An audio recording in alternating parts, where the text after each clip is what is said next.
Hola, hace unas par de semanas, creo, un poco más, que no me estuve comunicando con ustedes. Quizás siempre espero a tener una real inspiración de que valga este momento para hacer o reactivar alguna reflexión profunda.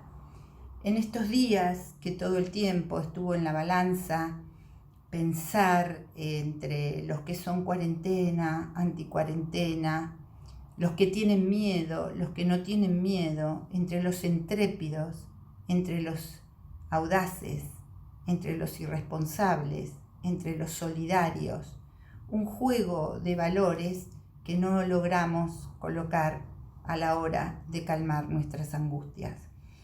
Me quedé pensando estos días que nos tocó ya estar arriba de la olla. No les hablo del pico, vuelvo a repetir, el pico de las curvas, como muy bien lo han explicado los profesionales de la salud, son detectados una vez que baja el número, digamos, de contagios, el número de fallecidos, el número de internados en terapia.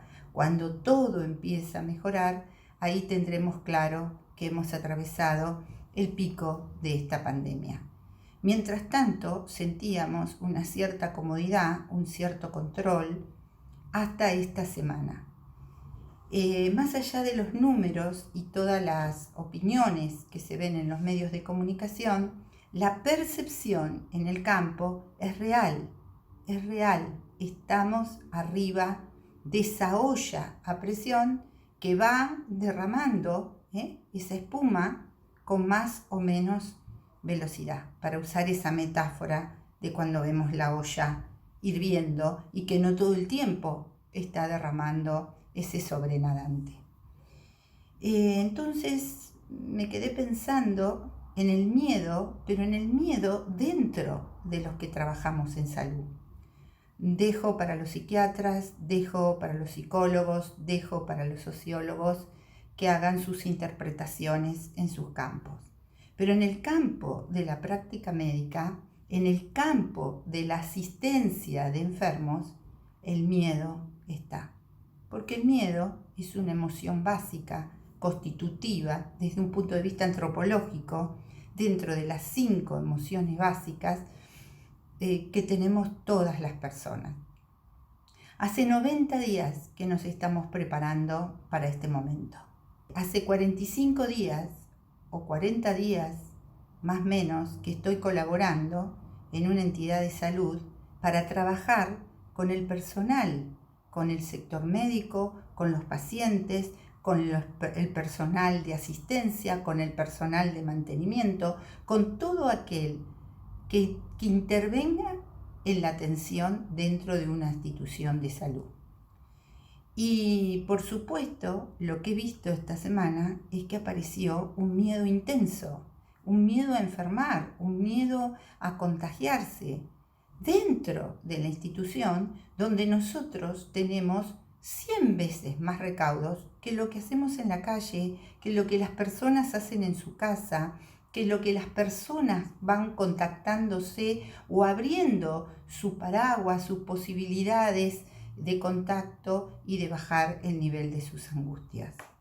El miedo es una emoción que trabajo con mis alumnos en clase dentro de las emociones básicas, que tenemos 5, creo que ya las he mencionado en alguna otra interview: la alegría, la tristeza, la ira, el miedo y fundamentalmente dentro del campo de nuestra profesión, el asco, ¿no? Son emociones a priori de la razón que nosotros debemos manejar para poder asistir a todo aquel que nos necesita.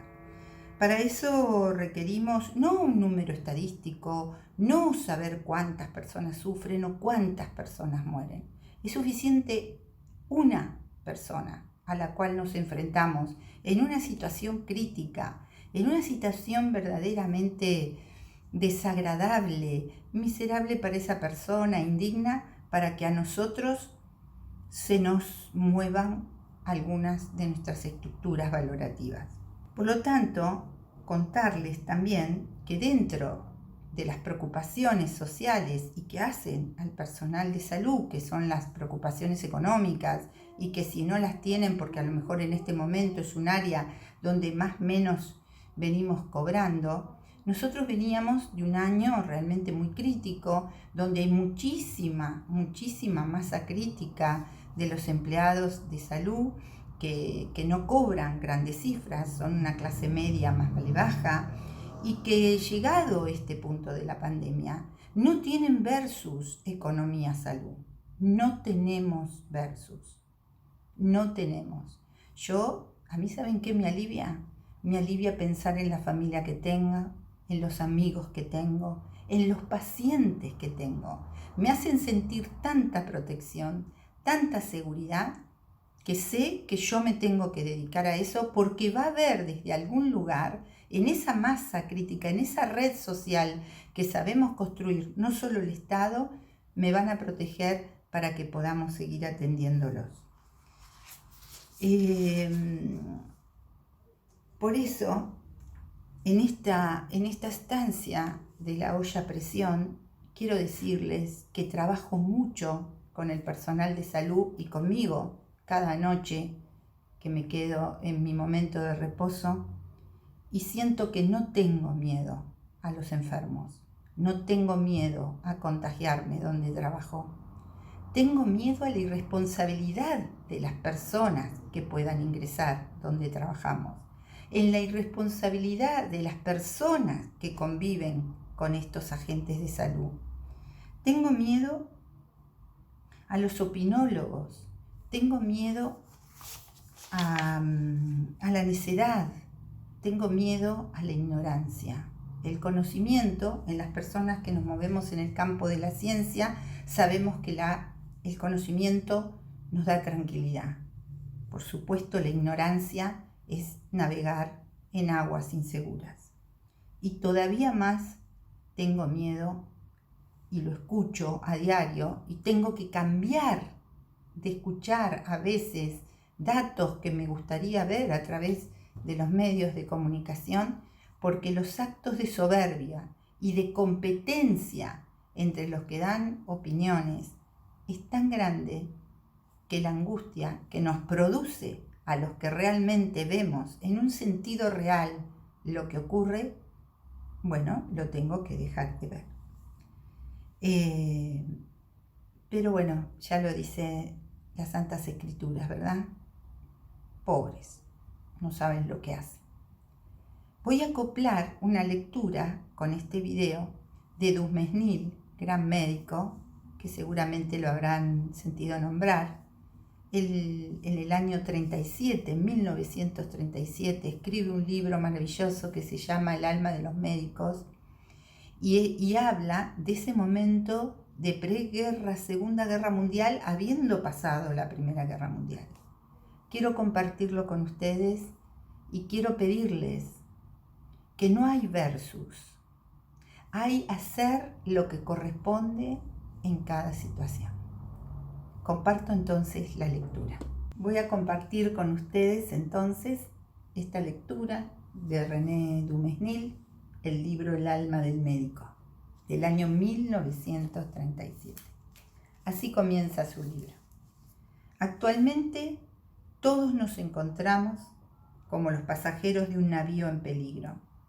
Muchos ya desesperanzados aceptan en silencio la fatalidad de una catástrofe que su cobardía hace cada vez más segura. Sin embargo, algunos, aunque se naufrague, se niegan a perecer sin haber intentado todo lo posible para salvar no la obra muerta, sino las fuerzas vivas, los valores espirituales que son las antorchas que alumbrarán nuevos hogares. Ahora bien, en este crepúsculo donde los hombres no distinguen ya las luces humanas, donde no se tiene respeto más que para las ciegas máquinas y las masas gregarias, más ciegas todavía, el médico aparece como uno de los últimos clarividentes, como uno de los últimos mantenedores de lo que no debe nunca perecer. Debido a su formación especial, conserva el privilegio de la reflexión. El ejercicio de su lúcido arte le obliga constantemente a encontrar al individuo entre la colectividad. Distingue al hombre y a los hombres. El hombre, que es en todas partes el mismo a pesar de las diferentes etnias, el hombre que es el igual de sus semejantes, el hombre que es la especie como el follaje del árbol es la reunión de las hojas. Y los hombres, que son las personas en la diversidad de los temperamentos y de los caracteres. Los hombres, donde cada uno reacciona a la salud y a la enfermedad como no reacciona su vecino. Y en esta civilización que odia el silencio y teme la meditación, debe sin embargo el médico recogerse, refugiarse en su interior. Su papel es cada vez más necesario, su acción se amplifica. En la brutalidad de las nuevas costumbres, en que cada uno sigue su camino y marcha sin preocuparse de lo que atropella, su tarea no es solamente defender la vida contra la muerte, sino la de reanimar en aquellos que lo olvidan el respeto y el sentido de esta misma vida. Le es preciso ser digno de esta profesión, cuya nobleza y desinterés le colocan por encima de los demás hombres.